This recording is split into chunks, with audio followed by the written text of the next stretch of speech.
There is a man driving to work on a Tuesday morning when he sees it.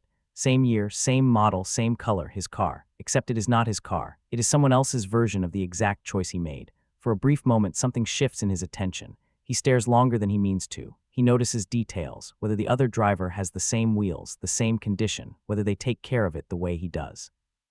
This moment, which happens to nearly everyone who drives, reveals something deeper about how humans construct identity, manage self-perception, and process the uncomfortable reality that their choices are never as unique as they feel. The experience is universal but rarely discussed. When people see their own car being driven by someone else, the reaction is immediate and involuntary. Some feel a sense of kinship, a fleeting connection to a stranger who made the same decision they did. Others feel something closer to irritation or intrusion, as if their personal choice has been copied. Still others feel nothing at all on the surface, but their eyes linger just a fraction longer than they would on any other vehicle. That extended glance is the tell. It signals that the brain has registered something significant, even if the conscious mind dismisses it as unimportant. Psychologists who study self-concept and identity formation have a term for this, the distinctiveness effect. People want to feel unique, but they also want to feel validated. These two desires exist in tension. When someone buys a car, they are making a choice that reflects their values, their aesthetic preferences, their financial situation, and their self-image. The car becomes an extension of identity. But the moment they see someone else driving the same car, the illusion of uniqueness cracks slightly. The choice that felt personal is revealed to be one option among many that thousands of other people also selected. For some people, this creates mild cognitive dissonance. They bought the car because it felt like them, but now they must reconcile the fact that it also feels like someone else. The brain handles this in predictable ways. The first response is comparison. The person immediately begins evaluating the other vehicle. Is it cleaner? Is it modified? Does the other driver seem to take better care of it, or worse? This comparison is not really about the car. It is about self-assessment. If the other car looks worse, the viewer feels a subtle boost in self-esteem. If it looks better, there is a quiet sting of inadequacy. The car becomes a mirror, and the reflection is not always flattering. This phenomenon intensifies when the car is relatively rare or distinctive. Someone driving a common sedan might barely notice another one on the road, but someone driving a vintage truck, a sports car, or a specific enthusiast model experiences the encounter differently. The rarer the car, the stronger the reaction, because the sense of ownership over that identity is more pronounced. When a person drives something uncommon, they internalize the idea that the car sets them apart. Seeing someone else in the same vehicle disrupts that narrative. It forces the realization that even deliberate attempts at individuality operate within predictable patterns. There's also a social dimension to this experience. Many people who see their own car on the road feel an impulse to acknowledge the other driver. A wave, a nod, a flash of the headlights. This is not random friendliness. It is a form of identity validation. By acknowledging the other driver, the person is signaling membership in an informal group. The subtext of the gesture is clear. We made the same choice, and that choice says something about who we are. The other driver's response matters. If they wave back, the original driver feels confirmed. If they ignore the gesture, there is a small social rejection, a sense that the connection was one-sided. But not everyone wants this connection. Some people actively avoid eye contact when they see their own car. They look away, change lanes, or pretend not to notice. This avoidance is not about rudeness. It is about protecting the psychological investment they have made in the car as a marker of individuality. Acknowledging the other driver would mean admitting that the choice is shared, and for people who have built part of their identity around that choice, the admission feels like a loss. The car stops being mine and becomes ours, and that shift, however small, can feel threatening.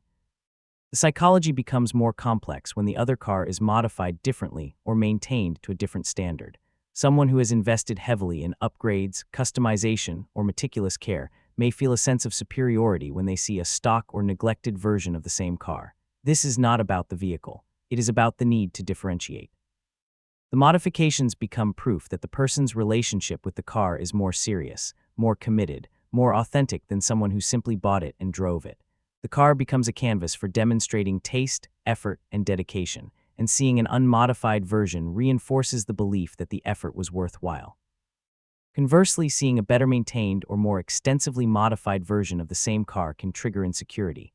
The viewer begins to question whether they are doing enough, whether they are a real enthusiast, whether their version of the car measures up.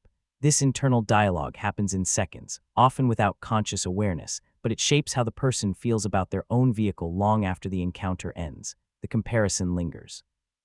They might start noticing flaws in their own car that they had previously ignored. They might feel a renewed motivation to upgrade or improve, or they might feel a quiet resentment toward the other driver for making them feel inadequate. There is another layer to this that involves social class and financial anxiety. Cars are expensive, and for many people, the car they drive represents one of the largest purchases they will ever make. When someone sees their own car being driven by another person, they unconsciously assess that person's perceived economic status. If the other driver appears wealthier, the viewer may feel that they made a safe, validated choice. Someone with more resources chose the same thing. If the other driver appears less wealthy, the viewer may feel a quiet deflation, as if the car has been downgraded in their mind. This is not rational, but it is real. The car's value in the viewer's eyes is influenced by who else is driving it. The psychology of seeing your own car on the road also intersects with regret and second-guessing. Many people go through a period of doubt after making a major purchase. They wonder if they chose correctly, if they should have bought something else, if they will regret the decision in a year. Seeing someone else driving the same car can either soothe or intensify that doubt. If the other driver seems happy, confident, or well-matched to the vehicle, it provides reassurance. If the other driver seems out of place, or if the car looks poorly suited to them, it raises questions. The viewer begins to wonder if they, too, look out of place in the car, if others see them the way they see this stranger. For people who define themselves strongly through their car, the experience can feel almost invasive. The car is not just transportation. It is a statement, a lifestyle, a piece of self-expression. Seeing someone else make the same statement dilutes its power. This is why certain car communities develop such strong in-group dynamics. The wave, the nod, the acknowledgement becomes a way of reclaiming the uniqueness that was threatened. It transforms the encounter from a reminder of sameness into a celebration of shared taste. The other driver is no longer a copy. They are a fellow traveler, someone who understands. But even within these communities, hierarchies form. The person who has owned the car longer, who knows more about it, who has modified it more extensively, or who drives it more seriously often feels a subtle superiority over newcomers or casual owners. This is tribalism in miniature. The car becomes the entry point to the group, but full membership requires proof of commitment. Seeing your own car on the road becomes an opportunity to assess where you stand in that informal hierarchy. Are you the insider or the outsider, the expert or the novice? The answer shapes how the encounter feels. The experience also changes depending on context. Seeing your own car in a parking lot feels different than seeing it on the highway. In a parking lot, there is time to inspect, compare, and reflect. On the highway, the moment is fleeting, almost dreamlike. The other car appears, passes, and vanishes, leaving only a brief impression. But that impression can be surprisingly durable. Hours later, the person might still be thinking about it, wondering who the other driver was, whether they noticed the encounter, whether they felt the same flicker of recognition. What this all reveals is that cars are never just objects. They are proxies for identity, status, taste, and belonging. When someone sees their own car being driven by someone else, they are forced to confront the fact that their identity is not entirely unique, that their choices are shared, and that the meaning they have attached to the car is partly a construct.